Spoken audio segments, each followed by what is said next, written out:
Halo semuanya, perkenalkan nama saya Arvin Telombanua dengan NIM 252304008 dari Prodi Teknik Sipil.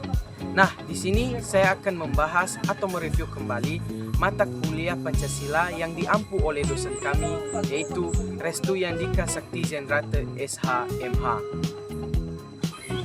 Baik, yang pertama yang saya akan menjelaskan yaitu Pancasila sebagai ideologi negara. Jadi, ada beberapa sumber-sumber Pancasila. Yang pertama yaitu Pancasila sebagai sumber historis. Nah, jadi Pancasila sebagai sumber historis, nilai-nilai Pancasilanya telah hidup dalam masyarakat Nusantara sejak lama, seperti ketuhanan, kemanusiaan, persatuan, musyawarah, dan juga keadilan sosial. Baik, dan yang kedua yaitu Pancasila sebagai sumber sosiologis. Pancasila bersumber dari realitas sosial dan budaya masyarakat Indonesia. Nah, nilai-nilai Pancasila mencerminkan kehidupan masyarakat Indonesia yang majemuk, seperti suku, agama, dan budaya, menjunjung tinggi kebersamaan dan gotong royong, mengutamakan harmoni daripada konflik. Nah, jadi makna sosiologis ini yaitu Pancasila lahir dari nilai-nilai yang benar-benar hidup dan dibutuhkan oleh masyarakat Indonesia. Nah, yang ketiga yaitu Pancasila sebagai sumber politis. Jadi Pancasila menjadi dasar dalam kehidupan ketatanegaraan dan sistem politik Indonesia. Pancasila menjadi dasar pembentukan Undang-Undang Dasar 1945, menjadi pedoman dalam penyelenggaraan pemerintahan, menjadi sumber dari segala sumber hukum negara dalam kehidupan politik. Demokrasi Indonesia adalah demokrasi Pancasila, bukan liberal murni atau otoriter.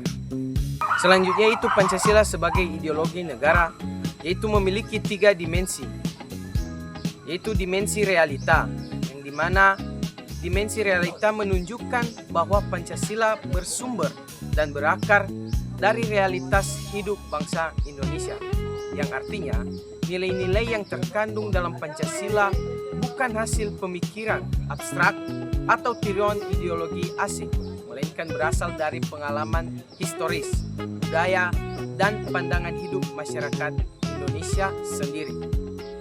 Yang kedua yaitu dimensi idealisme, yaitu dimensi idealisme menggambarkan bahwa Pancasila mengandung cita-cita dan tujuan luhur yang ingin mewujudkan dalam kehidupan berbangsa dan bernegara. Ia menjadi arah dan pedoman normatif bagi penyelenggaraan negara. Yang ketiga yaitu dimensi fleksibilitas pengemban, yaitu ini menegaskan bahwa Pancasila bersifat terbuka, dinamis, dan adaptif terhadap perubahan zaman. Pancasila dapat dikembangkan dan diterapkan dalam berbagai konteks baru tanpa mengubah nilai dasarnya. Selanjutnya, yaitu argumen tentang dinamika dan tantangan Pancasila sebagai ideologi negara. Nah, pengertian dinamika Pancasila berarti Pancasila bersifat hidup dan berkembang, menyesuaikan diri dengan perkembangan zaman tanpa kehilangan nilai dasarnya. Yang kedua itu tantangan. Pancasila berarti sebagai ancaman dan pengaruh negatif yang cepat melemahkan nilai-nilai Pancasila dalam kehidupan berbangsa dan bernegara. Jadi bisa dikatakan bahwasanya argumen tentang dinamika dan tantangan Pancasila adalah pendapat atau alasan logis yang menjelaskan bagaimana Pancasila tetap relevan sekaligus bagaimana menghadapi tantangan agar tidak tergores oleh perubahan sosial, politik, dan budaya.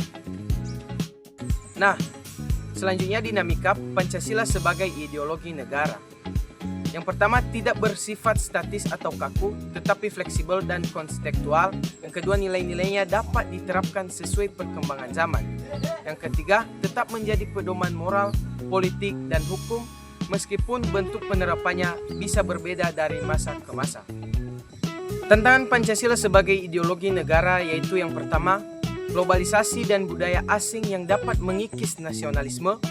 kedua, radikalisme dan intoleransi yang bertentangan dengan nilai kemanusiaan dan persatuan. Ketiga, krisis moral dan korupsi yang bermodal keadilan sosial.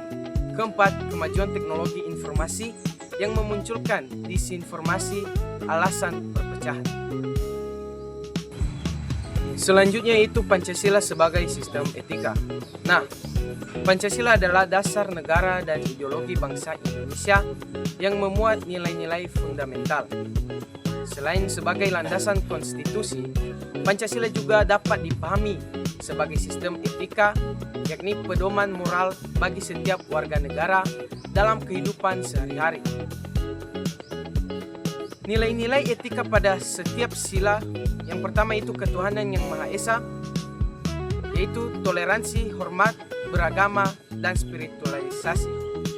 Sila kedua yaitu kemanusiaan yang adil dan beradab, yaitu hak asasi manusia, keadilan, dan juga empati. Sila ketiga yaitu persatuan Indonesia, etikanya itu solidaritas, kebersamaan, dan juga nasionalisme. Sila keempat, kerakyatan yang dipimpin oleh hikmat kebijaksanaan dalam permusyawaratan perwakilan, yaitu musyawarah, demokrasi, dan juga bijaksana. Dan yang terakhir, sila kelima, keadilan sosial bagi seluruh rakyat Indonesia, yaitu keadilan sosial, kepedulian, dan pemerataan. Alasan Pancasila disebut sebagai sistem etika yaitu bersifat terpadu dan konsisten. Kelima sila membentuk satu kesatuan etika yang saling mendukung, bukan berdiri sendiri. Selanjutnya mengandung prinsip moral universal. Nilai Pancasila bersifat universal, relevan untuk semua kalangan dan situasi sosial, dan juga dapat diterapkan dalam kehidupan sehari-hari. Setiap individu dapat menerapkan nilai Pancasila dalam perilaku sehari, baik di rumah, sekolah, tempat kerja, maupun di luar masyarakat. Selanjutnya juga mendorong tindakan berserta tanggung jawab. Pancasila menekankan tanggung jawab sosial sehingga setiap tindakan harus mempertimbangkan kepentingan orang lain. Dan selanjutnya menjadi sumber inspirasi karakter. Nilai-nilai Pancasila dapat dijadikan dasar pendidikan karakter, menumbuhkan jujur, disiplin, toleransi, dan juga peduli sosial. Demikian yang bisa saya jelaskan. Saya Arvin Telombano mengucapkan terima kasih. Yahoo!